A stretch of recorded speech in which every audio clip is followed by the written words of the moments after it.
உலகெங்கும் பார்த்து கொண்டிருக்கும் வரலாற்று பதிவுகள் ஆன்மீக அன்பர்களுக்கு வணக்கம். இன்று ஆன்மீக தேடலில் நாம் பார்க்க போகும் சித்தர் குதம்பை சித்தர். குதம்பை என்பது பெண்களின் காதில் அணியும் நகை. குதம்பை அணிந்த பெண்ணை குதம்பாய் என்று அழைத்து பாடுகிறார். இவருடைய பெயரும் குதம்பை என்று ஆனதால் தனக்குத்தானே உபதேசம் செய்து கொள்வது போல் குதம்பா என்று பாடுகிறார் என்றும் கூறப்படுகிறது.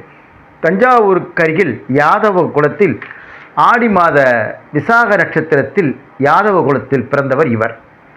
குழந்தை அழகான பெண் குழந்தையைப் போலிருக்கவே அதற்கு காதில் அசைந்தாடும் குதம்பை என்ற நகையை தாய் அணிவித்தாள். சிறு வயதிலேயே தினமும் காலையும் மாலையும் கோயிலுக்கு சென்று இறைவனை வணங்குவதே குழந்தையின் வேலை. குதம்பை சித்தருக்கு 16 வயதானது.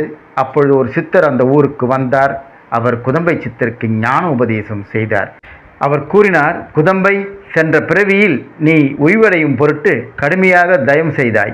ஆனால் தவம் முழுமையடையும் முன்பே நீ இறந்து போனாய்.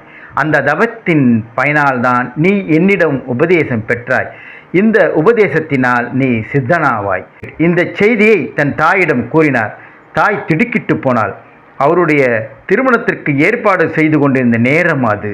தாய் விடாமல் அவரை திருமணம் செய்து கொள்ள வலியுறுத்தி வந்தாள். ஒரு நாள் இரவு குதம்பை சித்தர் யாருக்கும் தெரியாமல் வீட்டை விட்டு கிளம்பி காட்டிற்கு சென்று அங்கு ஒரு மரப்பொந்தில் நுழைந்து கடுமையான தவத்தில் ஆழ்ந்தார். இறைவனை நேரில் காண வேண்டும் அல்லது இறைவன் இருக்குமிடம் செல்ல வேண்டும் என்பது அவருடைய தவம். ஒரு நாள் அசரீரி கேட்டது, குதம்பை, நீ வைகுந்தம் வர வேண்டாம். உனக்கு உலகத்தில் இன்னும் நிறைய வேலைகள் உள்ளன. நீ இருப்பது விந்திய மலைப்பகுதி. இங்கு ஞானிகள் பல உள்ளன. இந்த ஞானிகளுக்கு மந்திரங்களை ஈர்க்கும் சக்தி உள்ளது. உனக்கு மழை பெய்வதற்குரிய வருண மந்திரம் உபதேசிக்கப்படுகிறது. இந்த மந்திரத்தை யானைகளின் காதில் விழும்படியாக நீ கூறு. அவை பிளிரும்போது அந்த ஓசை மந்திரமாக வெளிப்படும். அப்போது மழை கொட்டும். எங்கெல்லாம் மழை இல்லாமல் உள்ளதோ அங்கெல்லாம் மழை பொழியை செய்து மக்களுடைய துன்பங்களை நீக்கு. தனக்கு தவத்தின் மூலம் கிடைத்த செய்திகளை பாடலாக பாடினார். இறுதியில் மாயவரம் என்ற மயிலாடுதுறையில் ஜீவசமாதி அடைந்தார். மயிலாடுதுறை மயூரநாதர் கோயிலில் சிவன் சன்னதி சுற்றுப்பிரகாரத்தில் ஸ்ரீ தட்சிணாமூர்த்திக்கு அருகில் குதம்பை சித்தர் ஜீவசமாதி உள்ளது. இவருக்கு தனி சன்னதியும் உள்ளது. மழை பெய்க்கும் காலங்களில் இவரை வேண்டிக் கொண்டால் நிச்சயம் மழை பெய்யும். இவருடைய பாடல்களில் சில: கோபம், பொறாமை, கொடுஞ்சொல், வன்கோல் இவை பாபத்துக்கு ஏதுவடி குதம்பாய், பாபத்துக்கு ஏதுவடி குதம்பாய். கோபம், பொறாமை, பிறரை கொடுமையான சொற்களால் பேசுதல், கோல் மூட்டி குடிகெடுத்தல் ஆகிய யாவும் பாவத்திற்கு காரணமாகும். கள்ளங்கள், காமம், கொலைகள், கப்பங்கள் பள்ளத்தில் தள்ளுமடி குதம்பாய், பள்ளத்தில் தள்ளுமடி குதம்பா. கபடமான மனம், கல்குடி, காமம், கொலைகள், கள்ள மனம் ஆகியவை ஒருவரை பள்ளத்தில் தள்ளி தாழ்த்திவிடும். அவர்களுடைய வாழ்க்கை சரியாக அமையாது. தேடிய செம்பொன்னும் செத்தபோது உன்னோடு நாடி வருவதுண்டோ குதம்பாய், நாடி வருவதுண்டோ குதம்பாய். நீ தேடிய செம்பொன்னும் செத்த பிறகு உன்னோடு சேர்ந்து வருவதில்லை. பேராசை கூடாது.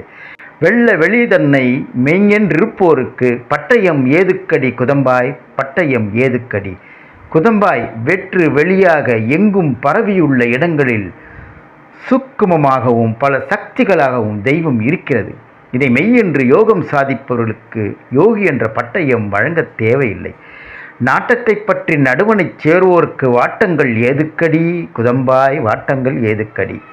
தன்னுடைய நாட்டத்தை புருவ மத்தியிலே செலுத்தும் யோக பயிற்சியிலே தேர்ந்தவர்கள் என்றும் குறையின்றி வாழ்வார்கள், எல்லா வல்லமையும் பெற்று வாழ்வார்கள் என்று யோகத்தை சிறப்பித்து பாராட்டி பாடுகிறார். குதம்பை சித்தர் மூல மந்திரம்: ஓம் குதம்பை சித்தரே போற்றி. 16 போற்றிகள். சிவனை பூசிப்பவரே போற்றி, ஹடயோக பிரியரே போற்றி, சூலாயுதம் உடையவரே போற்றி, மோட்ச ஞானம் அளிப்பவரே போற்றி, ஞானவரம் கொடுப்பவரே போற்றி, ஜோதி சொரூபரே போற்றி, சிவபொலியாய் திகழ்பவரே போற்றி, விபூதி அலங்கார பிரியரே போற்றி, நாட்டிய பிரியரே போற்றி, இதய சுத்தம் உள்ளவரே போற்றி, வாக் பந்தனம் செய்பவரே போற்றி, அபயமளிக்கும் தேவரே போற்றி, இந்திரன் முதலான தேவர்களை பூசிப்பவரே போற்றி, ஊனமுற்றோரை காப்பாற்றுவரே போற்றி, ஓம் என்ற பீஜாட்சரமாய் வாழ்பவரே போற்றி, எல்லா ஐஸ்வர்யங்களையும் அளிக்கும் குதம்பை சித்த சுவாமியே போற்றி போற்றி. குதம்பை சித்தரை வணங்குவதால் நாம் பெறும் பலன்கள். நவக்கிரகங்களில் இவர் கேது பகவானை பிரதிபலிப்பவர். எனவே இவரை வழிபட்டால் சித்தப்பிரமை கோளாறு, மனோவியாதி, பைத்தியம் பிடித்தது போல் உள்ள நிலை மாறும். கேது ஞானக்காரன் என்பதால் ஆன்மீக பாதையில் உள்ள தடைகள் அகலும். மன வளர்ச்சி குறைந்தவர்களுக்கு குறைபாடு நீங்கும். சரியாக படித்தாலும் தேர்வு எழுதும் நேரத்தில் மறந்து போகும் நிலை மாறும். ஜாதகத்தில் கேது பகவானால் ஏற்படும் தோஷங்கள் விலகும். போதைப் பொருட்களுக்கு அடிமையாகி இருந்தால், புகைப்பழக்கம், குடிப்பழக்கத்திற்கு அடிமையாகி இருந்தால் அதிலிருந்து விடுபடும் வாய்ப்பு உள்ளது. மனத்தெளிவில்லாத நிலை மாறும்.